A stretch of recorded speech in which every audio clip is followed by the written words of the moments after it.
What could be driving an increase in murder in some cities, in all regions of this country, all at the same time? What explains that map and that calendar? Why is it happening in all these different places and all of a sudden? I have been part of a lot of thoughtful conversations in the last couple months with law enforcement, elected officials, academics, and community leaders about this. And I've heard a lot of theories, reasonable theories. Some have said maybe it's the return of violent offenders who have finished long jail terms. Some say maybe it's cheap heroin or synthetic drugs. Some have said, well, maybe because we busted up big gangs successfully, smaller gangs are now fighting for turf. Some have said maybe it's a change somehow in the bail system or charging or sentencing. Some have said maybe something's changing with respect to the availability of guns.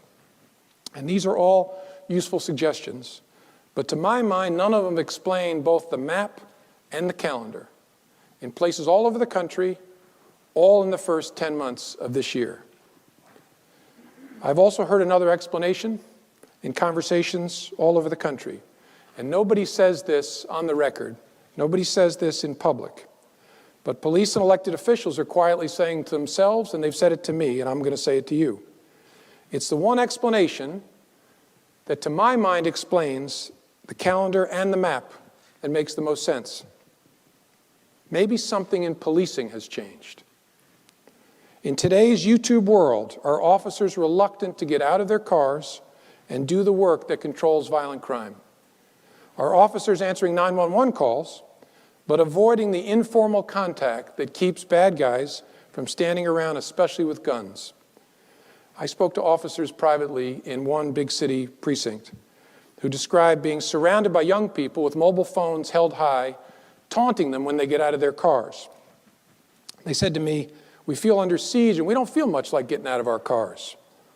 I've been told about a senior police leader in this country who urged his force to remember that our political leadership has no tolerance for any of you being involved in the next viral video.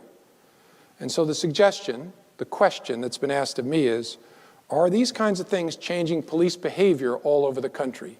And is that what explains the map and the calendar? The honest answer is, I don't know.